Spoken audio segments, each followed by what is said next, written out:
it's such a weird week span with Tampa Bay because they get walked off their own field against Denver, and that Denver defense is legitimate, but then they completely just skull drug Philadelphia this past week. Boy, they did. That was impressive. And Philadelphia, I know our next guest was talking about them this morning, and they seem really, really lost right now. They do. Dan Orlovsky is with us, ESPN. He joins us each week courtesy of mybookie.ag. Code next round when you sign on at mybookie.ag. What is up, first of all, Dan? How you doing? I'm doing great after I just heard skull drug. I'm going to steal that one for sure. That's where you just grab them, you just drag them right off the field. Hey, right? before we get into it, how excited... You may want to look up the history before you do it on the air. Yeah, we don't even know. We don't even know. Yeah. So this is my sarcasm coming out. How much do you love doing That Boy Bad? No, I actually do love doing it. Okay. I love Harry. I've known Harry for a long time now. He's much more entertaining than I could ever be type of thing. So I love doing it with him, man. Yeah, I would tell you I'm the oldest guy on this set. So you would tell you need to tell Greeny he need to improve his game if he's going to be doing it, or maybe sit that one out. His moves are not the same as the rest of the people on the set. Yeah, I think there's a common denominator with some of that. Also, I think at his age, he is what he is type of thing. That's right. I don't think the lack of rhythm is going away. So if you had to be and I'm sure you could be a great quarterback coach, but if you had to take one of these guys and you were going to have them for the next 5 years for your franchise, Jalen Hurts or Trevor Lawrence? Ooh. Good thing you're not driving. Yeah, I would say Trevor Lawrence. I still believe, in his talent. I think he's a better thrower and more like natural thrower than Jalen. I think both of those guys are at a unique place right now because Trevor is just so stuck mentally.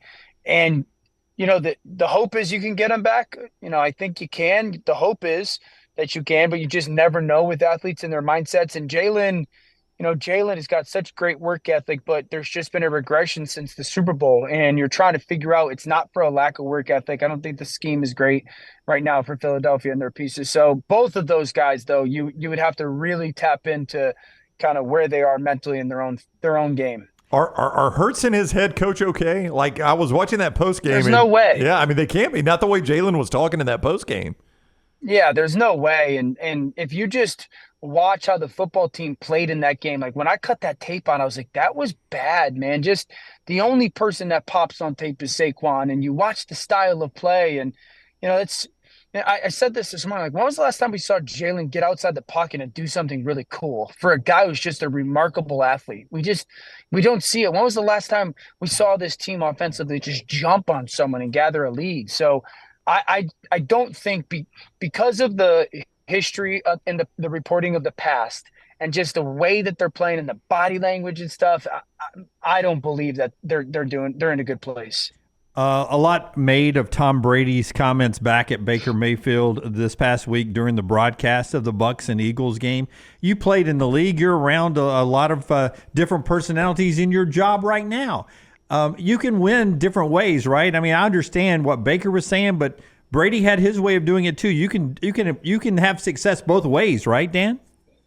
Probably not sustained, and certainly not the way that Tom did. There's definitely different ways that you can win for a short period of time, but the sustainability and the long-term domination that Tom in New England displayed. I practiced against Tom a couple of times, played against him a couple of times, but when you do the joint practices, and I will never forget a moment, and we were up in New England practicing against them, and it was at the end of a hot summer practice, and they went into 2-minute drill. And in the course of the 2-minute drill, he starts off and gets a completion, and then, which was a first down, and like they get to line of scrimmage, and Julian Edelman is running back, and he's screaming at Edelman, second play of the 2-minute drive in a practice, screaming at him for not running. That play is an incomplete. Edelman's kind of joggy-ish back, mother effing Edelman to get back to the line of scrimmage, same type of thing. And then like 3 plays in a row where he just dog cussed Edelman for his effort to get back to the line of scrimmage. So, like to his point, it wasn't daycare, and there's definitely different ways to get it done, but not the way that he did. I hate the international games for a lot of reasons, especially the London games, because I don't want to really wake up on a Sunday morning at 8:30. I would rather see a noon, 1 o'clock kickoff Eastern time. I think the Vikings right now, coming off another win on the road, best point differential right now in the NFL. They don't care where they play. But if you're the Jets and Aaron Rodgers, the salty veteran, and your offense scored all of 9 points, and now you've got to get up and go to London, how miserable do you think that is for Aaron Rodgers? Yeah, I think that sometimes the London trip could be good for teams that I guess you can spin it and say, oh, man, it's good for us to get away after a poor performance and whatnot. And that could be the case for the Jets. It depends on when you travel and all that stuff. Playing this Minnesota defense is difficult and a challenge. I don't care where you're playing them. So, for the Jets, they really got to the funny part is coming off of last week and the whole conversation about cadence and, is it a problem in New York or not? Like, it's needed for success against Minnesota. It is paramount to be used for success against Minnesota. So, I think the Jets' perspective is, maybe getting away from a lot of the conversation off such a poor performance brings them a little bit more together, which certainly feels like is kind of a necessity for them. Dan Orlovsky is with us from ESPN. He joins us each week courtesy of mybookie.ag, code next round, where you find the Falcons a 2-point favorite tonight at home over the Bucs for the Thursday night game on Amazon.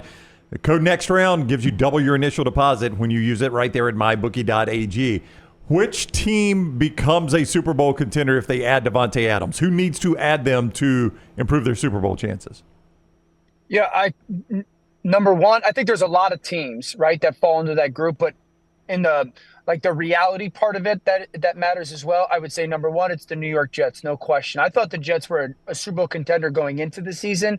I don't feel as strongly about that just because I don't think that the offense is nearly as creative as you need to be in my mind in 2024. And then also Garrett Wilson and Aaron have not taken off. So they can't play. They're not good versus man coverage right now. So definitely Jets. I think they get back into that grouping. The Pittsburgh Steelers definitely get back into that or ascend into that group. Probably the Baltimore Ravens. Those would be the three that one realistically, and maybe the Saints. Yeah. So realistically attached to them, but also definitely get added. Washington, I get the addition. I don't think the defense is good enough to sit here and say that's a Super Bowl contender. And Dallas, the same. I don't believe that he makes them a Super Bowl contender while he makes them better. Go ahead. I was just going to say, with that said, I think coming into the year, if you would have asked somebody, hey, you can have a quarterback in the NFC for the next 5 years, who would it be? Most people would say Jordan Love, the way he played in the second half of last year. He comes back from injury. He looked loose with the football, at home against Minnesota. If I asked you that question, would Jayden Daniels be your guy for the next 5 years in the NFC?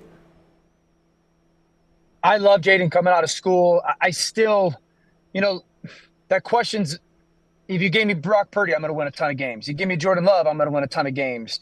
You give me Jayden Daniels, I feel like I'm going to win. So there's probably a couple. Obviously, if you took the money out of the equation, I think it grows the group even more. But with Jayden and how cheap he is for the next 3-4 years, you're probably sitting there saying, yes, give me Jayden Daniels, because the cost is going to be significantly less.